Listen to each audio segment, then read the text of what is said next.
UP की Kaiserganj seat पर BJP से कौन मैदान में उतरेगा? मौजूदा सांसद बृजभूषण शरण सिंह को मिलेगा फिर से टिकट, या फिर यहां के अखाड़े में बीजेपी आखिरी वक्त में नया दांव चलने की तैयारी में है?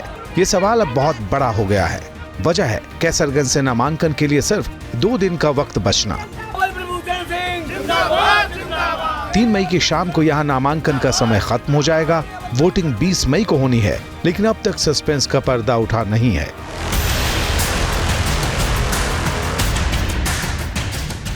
कैसरगंज अयोध्या से सिर्फ 100 किलोमीटर की दूरी पर है। राज्य की सियासत का बड़ा सेंटर है। बृजभूषण शरण सिंह यहाँ बीजेपी के सबसे दमदार नेता भी हैं और दावेदार भी, लेकिन उन पर महिला पहलवानों के यौन शोषण के गंभीर आरोप हैं। इस मामले में वो फिलहाल बेल पर हैं। इस केस में दिल्ली की राउज एवेन्यू कोर्ट में 7 मई को आरोप तय होने हैं, इसलिए बीजेपी अब तक सावधान है। लेकिन वक्त के नाम पर गिनती के घंटे बचे हैं और फैसला लेना अब समय की जरूरत हो गई है। उनके कटने और ना कटने में कोई चर्चा नहीं कर सकता।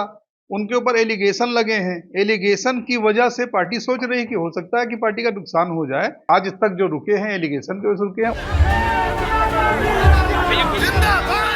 दिलचस्प तो यह है कि कैसरगंज से अब तक एसपी और बीएसपी ने भी अपने पत्ते नहीं खोले हैं। दोनों दलों ने उम्मीदवार घोषित नहीं किया है। समाजवादी पार्टी तो साफ कह रही कि उसे बीजेपी के फैसले का इंतजार है।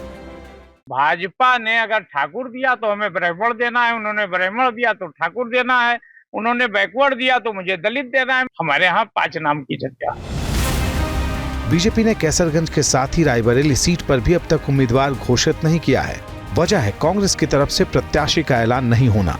लेकिन अब 2 मई को हर हाल में उम्मीदवार की घोषणा करनी ही होगी, इसलिए सस्पेंस का आखिरी काउंटडाउन सबका ध्यान अपनी तरफ खींच रहा है।